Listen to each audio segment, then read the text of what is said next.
الحمد للہ الذی نزل علیک الکتاب بالحق مصدقا لما بین یدیہ وانزل التوراۃ والانجیل الحمد للہ الذی خلق السماوات والارض وجعل الظلمات والنور الحمد للہ الذی نزل علی رسولہ والکتاب الذی انزل من قبل الحمد للہ الذی ہدانا لہذا وما كنا لنہتدی لولا ان ہدانا اللہ الحمد للہ الذی انزل علی عبدہ الکتاب ولم یجعل لہ عوجا الحمد للہ الذی فضلنا علی کثیر من عبادہ المؤمنین فللہ الحمد رب السماوات ورب الارض رب العالمین الحمد للہ الذی خلق الانسان وعلمہ البیان ولم یترکہ صدل کالحیران بل بعث الیہ رسولہ لتعلیم الحدیث والقرآن ومن عمل بہما دخل فی الجنان ومن اعرض عنہما دخل بمشیۃ اللہ فی المیران والصلاة والسلام علی افضل البشر والرسل صاحب الحق والبرہان خاتم النبیین الصادق الوعد الامین وعلی ابویہ آدم و ابراہیم وعلی اخوتہ من النبیین والمرسلین وعلی ازواجہ الطاہرات امہات المؤمنین وعلی آلہ واصحابہ اجمعین ومن تبعہم بإحسان الی یوم الحشر والنشور والمیزان وعنا معاہم بعفوک وجودک یا اکرم الاکرمین آمین اما بعد فاعوذ باللہ من الشیطان فإنہ عدو للإنسان یا ایہا الذین آمنوا اتقوا اللہ حق تقاتہ ولا تموتن الا وانتم مسلمون یا ایہا الناس اتقوا ربکم الذی خلقکم من نفس واحدہ وخلق منها زوجها وبث منہما رجالا کثیرا ونساء واتقوا اللہ الذی تساءلون به والارحام ان اللہ کان علیکم رقیبا یا ایہا الذین آمنوا اتقوا اللہ وقولوا قولا سدیدا یصلح لکم اعمالکم ویغفر لکم ذنوبکم ومن یطع اللہ ورسولہ فقد فاز فوزا عظیما سبحانک لا علم لنا الا ما علمتنا انک انت العلیم الحکیم رب اشرح لی صدری ویسر لی امری واحلل عقدۃ من لسانی یفقہوا قولی صدق اللہ العظیم۔ ہر طرح کے احسانات اور انعامات کی بنا پر حمد و تسبیح صرف ایک اللہ وحدہ لا شریک ہی کا حق ہے، جس نے انسان کو نہ صرف پیدا کیا بلکہ اشرف المخلوقات بنا کر قوت گویائی عطا فرمائی اور اسے اندھیرے میں نہ چھوڑا بلکہ نبی کریم صلی اللہ علیہ وسلم کو قرآن و حدیث کی تعلیم کے لیے مبعوث فرمایا۔ جس نے بھی قرآن و حدیث پر عمل کیا اللہ سبحانہ و تعالی اسے جنت میں داخل فرمائیں گے، اور جس نے بھی ان دونوں سے منہ موڑا اس نے اپنے لیے جہنم کمائی۔ ان گنت درود و سلام معلم اعظم نبی کریم صلی اللہ علیہ وسلم اور آپ سے قبل تمام انبیاء و رسل پر، جن سب نے اپنی اپنی امتوں کو اللہ کا پیغام پہنچا کر حق کی رسالت ادا فرمایا، اللہ تعالیٰ ان سب کے درجات کو بلند فرمائے اور شافی محشر نبی کریم صلی اللہ علیہ وسلم کو مقام محمود عطا فرمائے، آمین۔ بے شمار رحمتیں ہوں ازواج النبی الطاہرات امہات المؤمنین اور صحابہ کرام رضوان اللہ اجمعین پر، جو اللہ تعالیٰ کے احکامات اور نبی کریم صلی اللہ علیہ وسلم کے ارشادات پر عمل پیرا ہوئے اور دین اسلام کی نصرت کر کے قیامت تک آنے والوں کے لیے روشن ستاروں کی مانند مشعل راہ بنے۔ انبیاء وراثت میں دینار و درہم نہیں چھوڑتے بلکہ علم چھوڑتے ہیں۔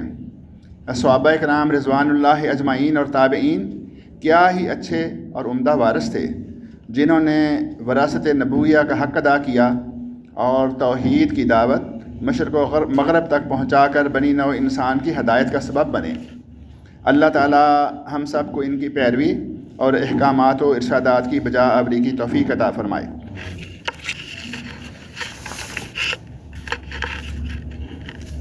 گزشتہ جمعۃ المبارک میں اللہ تعالیٰ کی تسبیح کی فضیلت اور برکات کا ذکر ہوا۔ آج انشاءاللہ ہم اللہ تعالیٰ کے ذکر کی عظمت اس پہ بات کریں گے۔ صرف تسبیحات پڑھنا ہی ذکر نہیں، بلکہ اللہ کی نعمتوں پر غور کرنا، نماز ادا کرنا اور ہر کام میں اس کو یاد رکھنا، یہ بھی اس کی تسبیح میں آتا ہے۔ زمین و آسمان میں جو کچھ ہے وہ اللہ تعالیٰ کی حمد و تسبیح بیان کرتا ہے، جبکہ جن و انس تسبیحات کے علاوہ اللہ کا ذکر بھی کرتے ہیں۔ اور نبی کریم صلی اللہ علیہ وسلم نے فرمایا کہ افضل الذکر لا الہ الا اللہ، کہ سب سے افضل ذکر جو ہے وہ لا الہ الا اللہ ہے۔ یہ جو ذکر ہے یہ چونکہ جن و انس پہ ہے، تو اس کو ذکر کو ہم دل میں بھی کر سکتے ہیں، زبان سے بھی کر سکتے ہیں، اور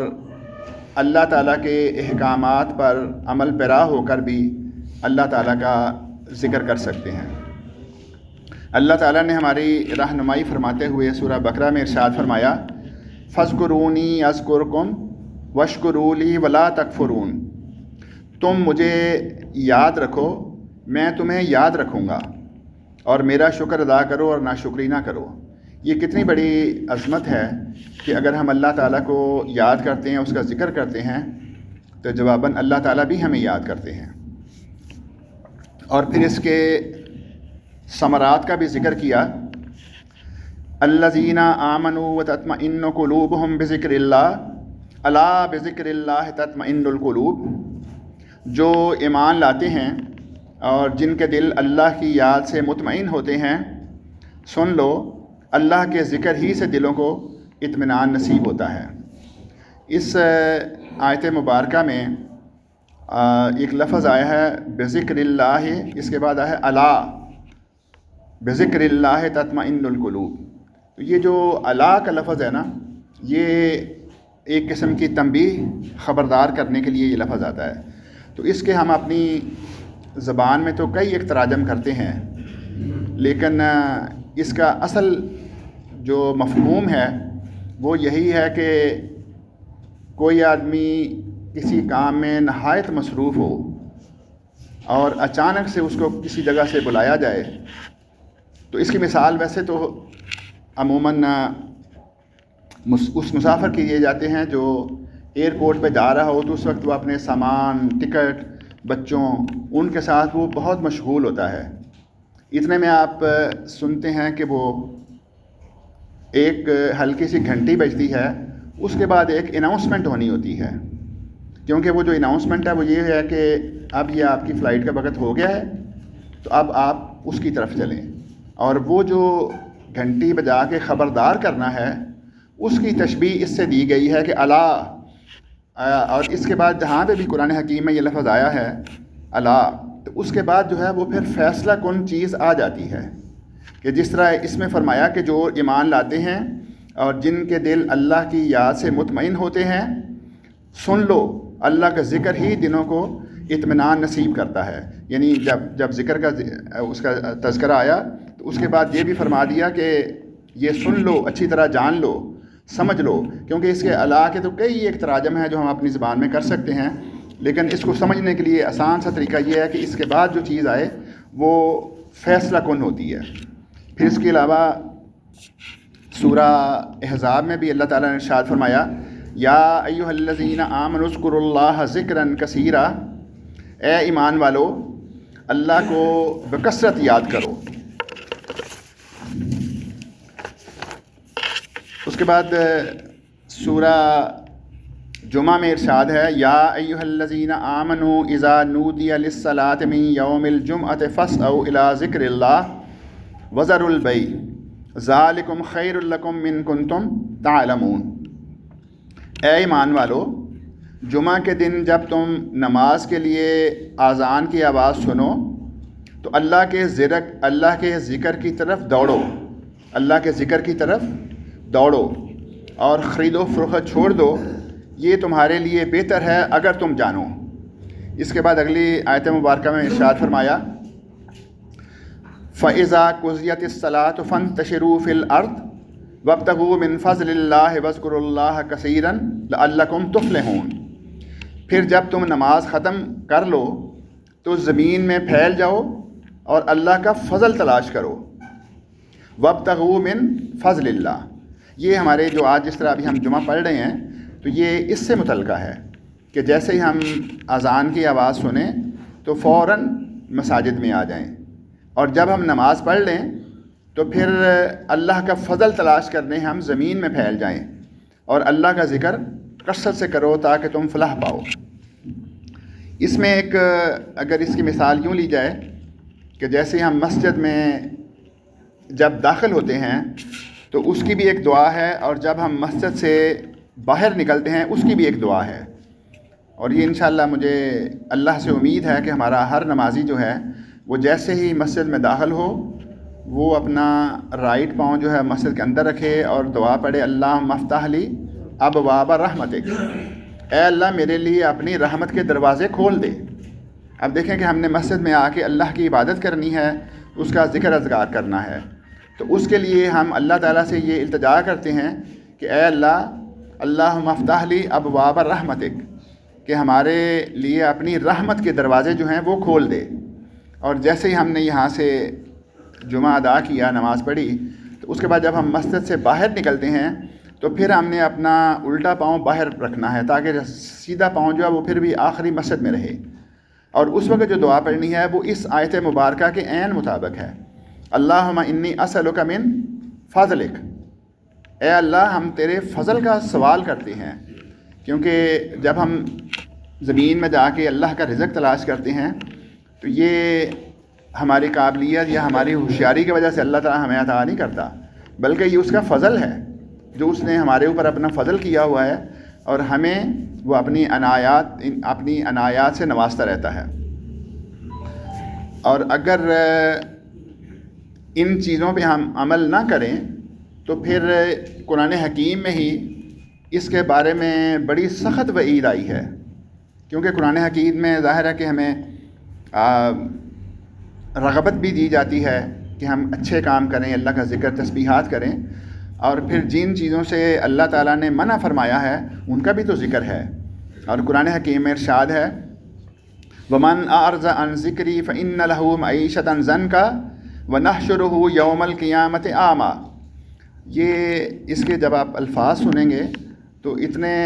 شدید ہیں کہ ہم کانپ جاتے ہیں یہ سن کے۔ اللہ تعالیٰ ارشاد فرماتے ہیں اور جو میرے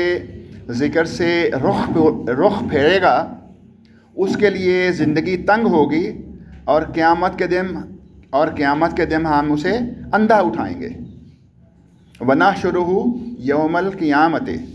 أَعْمَى، اور قیامت کے روز اس کو ہم اندھا اٹھائیں گے۔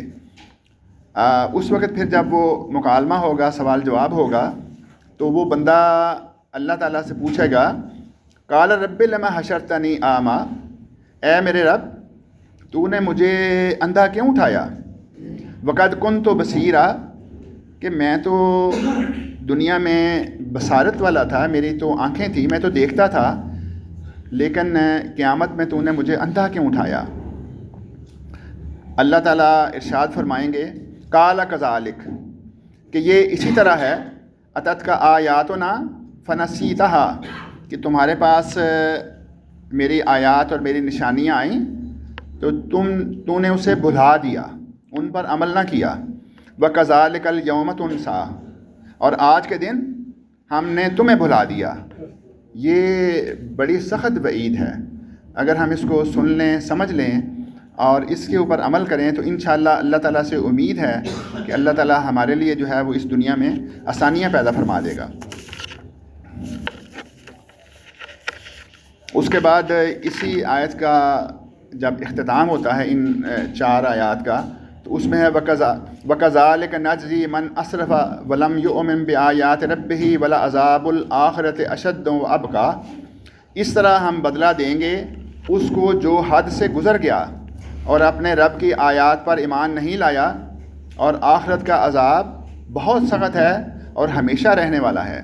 اللہ تعالیٰ ہمیں محفوظ فرمائے اور اللہ تعالیٰ کے ذکر، اس کی تسبیحات، نبی کریم صلی اللہ علیہ وسلم کے ارشادات پر عمل کرنے کی توفیق عطا فرمائے۔ اس کے بعد پھر ایک حدیث قدسی میں اللہ تعالیٰ نے ارشاد فرمایا، یہ اصل میں حدیث کی 4 اقسام ہیں، اس میں سے پہلی جو 3 ہیں وہ نبی کریم صلی اللہ علیہ وسلم کے متعلق ہیں۔ تو اس میں سے پہلی ہے حدیث قولی۔ قول کا مطلب ہوتا ہے کہنا، کیونکہ جب بھی آپ کوئی حدیث سنتے ہیں تو اس میں ہوتا ہے قال قال رسول اللہ صلی اللہ علیہ وسلم، کہ اللہ کے رسول صلی اللہ علیہ وسلم نے فرمایا۔ تو یہ حدیث کی پہلی قسم ہے کہ اللہ کے رسول نے اپنی زبان مبارک سے ہماری رہنمائی کے لیے کچھ ارشاد فرمایا۔ اور اس کے بعد پھر اس کی دوسری جو قسم ہے وہ ہے حدیث فعلی۔ فعل سے مراد ہوتا ہے کوئی کام کرنا۔ تو یہ اس طرح کا ہے کہ جب نبی کریم صلی اللہ علیہ وسلم کوئی کام کرتے اور صحابہ کرام رضوان اللہ اجمعین ان کو دیکھتے، پھر وہ بھی ویسا ہی کرتے جیسا نبی کریم صلی اللہ علیہ وسلم نے کیا، تو یہ حدیث فعلی میں آ جاتا ہے۔ اور اس کی ایک بڑی مشہور مثال جو ہے وہ نماز سے متعلقہ ہے۔ نبی کریم صلی اللہ علیہ وسلم فرمایا صلو کما رأیتمونی اصلی، کہ تم نماز اس طرح پڑھو جس طرح مجھے پڑھتا دیکھتے ہو۔ تو اب ظاہر ہے کہ یہ ان کا فعل ہے، ان کا یہ عمل ہے کہ جب وہ نماز ادا فرما رہے تھے تو اس وقت وہ خود تو کچھ ارشاد نہیں فرما رہے تھے، بلکہ ان کا ایک عمل تھا جس کو صحابہ کرام رضوان اللہ اجمعین نے دیکھا، تو اس لیے فرمایا کہ صلو، نماز پڑھو، کما رأیتمونی اصلی، اسی طرح جس طرح تم مجھے پڑھتا ہوا دیکھتے ہو۔ تو یہ حدیث کی دوسری قسم ہوگی کہ نبی کریم صلی اللہ علیہ وسلم کا فعل۔ اس میں پھر تیسری حدیث کی قسم ہے حدیث تقریری۔ اس سے مراد یہ ہے کہ نبی کریم صلی اللہ علیہ وسلم کی موجودگی میں صحابہ کرام رضوان اللہ اجمعین میں سے کسی نے کوئی ایک ایسا عمل کیا جو نبی کریم صلی اللہ علیہ وسلم نے پسند فرمایا اور اس سے منع نہیں کیا، تو یہ بھی ہمارے لیے نا قابل عمل ہے۔ تو وہ جب چیز بیان ہوتی ہے کہ فلاں صحابی نے یہ کام کیا اور نبی کریم صلی اللہ علیہ وسلم نے اس کو دیکھا، تو یہ بھی حدیث کی ایک قسم ہے تیسری۔ اور جو چوتھی اور آخری قسم ہے وہ ہے حدیث قدسی۔ حدیث قدسی سے مراد ہے کہ اللہ تعالیٰ فرماتے ہیں۔ اب اللہ تعالیٰ کا جو فرمان ہے وہ تو قرآن حکیم میں بھی ہے۔ قرآن حکیم کی جو آیات ہیں وہ وحی کے ذریعے نبی کریم صلی اللہ علیہ وسلم پر حضرت جبرائیل کے ذریعے نازل ہوتی، تو وہ تو قرآن کا حصہ ہیں۔ لیکن اس کے علاوہ بھی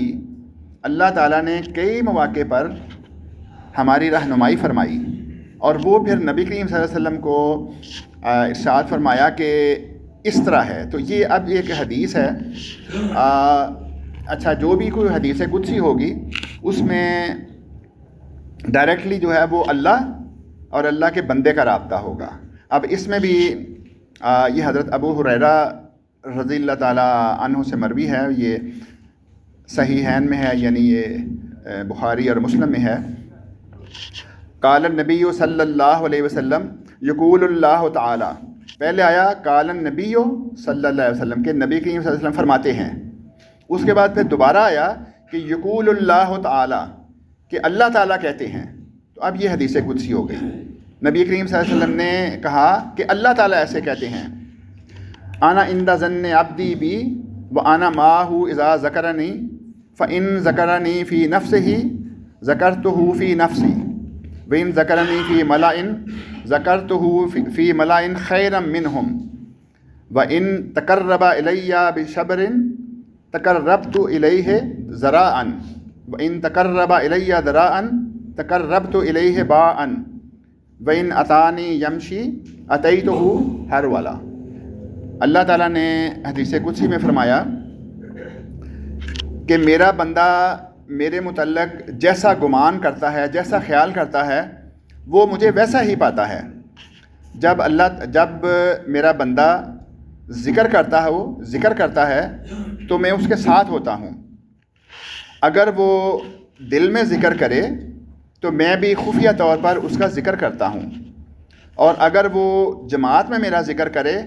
تو میں اس کا ذکر جماعت میں کرتا ہوں، اور یہ جماعت بہت بہتر ہے۔ جماعت سے بہتر مراد یہ ہے کہ وہ اس وقت فرشتوں کی جماعت میں اللہ تعالیٰ اس بندے کا ذکر کرتے ہیں۔ اگر وہ ایک بالشت میری طرف آتا ہے تو میں ایک ہاتھ اس کی طرف آتا ہوں، اور اگر وہ ایک بازو میری طرف آتا ہے تو میں 2 بازو کے برابر اس کی طرف آتا ہوں، اور اگر وہ میری طرف چل کر آتا ہے تو میں دوڑ کر آتا ہوں۔ یہ حدیث متفق علیہ ہے۔ یہ اللہ تعالیٰ کی کرم نوازی دیکھیں کہ اللہ تعالیٰ نے ہمارے ساتھ اپنی رحمت کا جو معاملہ فرمایا ہے وہ کس قدر عظیم ہے۔ اصل میں معاملہ یہ ہے کہ وما قدر اللہ حق قدر ہی، کہ ہم نے اللہ تعالیٰ کی قدر کو پہچانا ہی نہیں، ہم نے اللہ کو پہچانا ہی نہیں،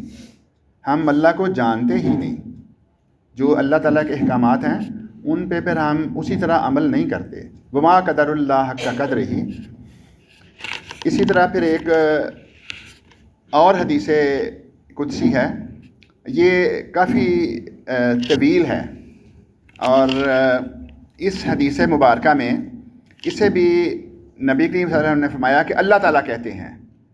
اور اس میں جو ایک مکالمہ ہے وہ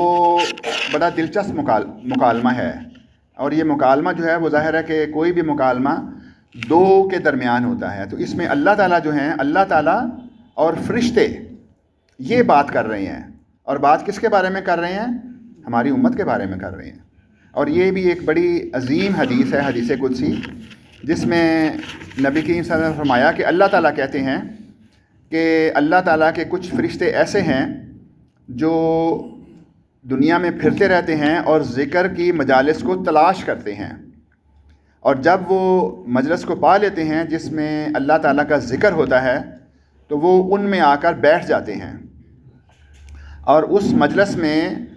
بیٹھ کر اپنے پروں سے اس مجلس کو ڈھانپ لیتے ہیں، اور اس ڈھانپنے کا جو خلا ہے وہ زمین اور آسمانت دنیا تک جو ہے وہ فرشتوں کی پروں کی لپیٹ میں آ جاتے ہیں۔ اب یہ اللہ تعالیٰ فرما رہے ہیں، جب وہ اللہ کے ذکر کی مجلس ختم ہوتی ہے تو یہ فرشتے آسمان کی طرف جاتے ہیں، تو اللہ تعالیٰ جو کہ خوب جانتا ہے وہ پھر بھی فرشتوں سے پوچھتا ہے کہ تم نے میرے بندوں کو کس حال میں پایا؟ تو وہ عرض کرتے ہیں کہ ہم تیرے بندوں کے پاس گئے تو وہ تیرا ذکر، تسبیح، تحلیل اور تیری تعریف کے بعد سوال کرنے میں مشغول تھے۔ تو اللہ تعالیٰ فرماتے ہیں وہ مجھ سے کیا سوال کرتے ہیں؟ تو فرشتوں نے جواب دیا کہ اے اللہ، وہ تجھ سے تیری جنت کا سوال کرتے ہیں۔ تو اللہ تعالیٰ فرماتا ہے کیا انہوں نے میری جنت کو دیکھا ہے جو سوال کر رہے ہیں؟ پھر فرشتے عرض کرتے ہیں کہ نہیں اے پروردگار، نہیں۔ پھر اللہ تعالیٰ فرماتے ہیں کہ اگر وہ دیکھ لیتے تو ان کی کیا کیفیت ہوتی؟ پھر فرشتے عرض کرتے ہیں کہ وہ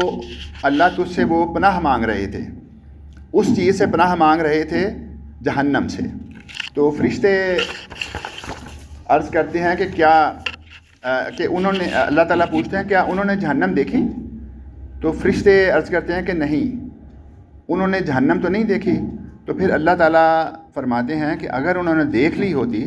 تو وہ کس کیفیت میں ہوتے اور کس طرح مجھ سے اپنی بخشش طلب کرتے۔ پھر اللہ تعالیٰ فرماتے ہیں کہ تم گواہ رہنا، یعنی یہ چونکہ مکالمہ اللہ تعالیٰ اور فرشتوں کے درمیان ہو رہا ہے، تو اب اللہ تعالیٰ نے فرمایا کہ اے فرشتوں، تم گواہ رہنا کہ جو انہوں نے مانگا میں نے انہیں عطا کر دیا۔ یہ اللہ تعالیٰ کی کرم نوازی ہے، اور یہ ان مجالس کی، جس طرح فرض کریں کہ یہ آج کی ہماری جو مجلس ہے اس میں ہم اللہ کا ذکر کر رہے ہیں، اللہ کا نام لے رہے ہیں، جمعہ ادا کر رہے ہیں، تو اس میں انشاءاللہ اللہ تعالیٰ سے امید ہے کہ ہم اس والی حدیث کے مطابق ہم اس میں آتے ہیں۔ تو ہمیں اللہ تعالیٰ سے دعا کرنی چاہیے کہ اللہ تعالیٰ ہمیں نیک مجالس میں بیٹھنے کی توفیق عطا فرمائے، ہمیں ذکر، تسبیحات اور استغفار کی توفیق عطا فرمائے۔ وآخر الدعوانا الحمدللہ رب العالمین۔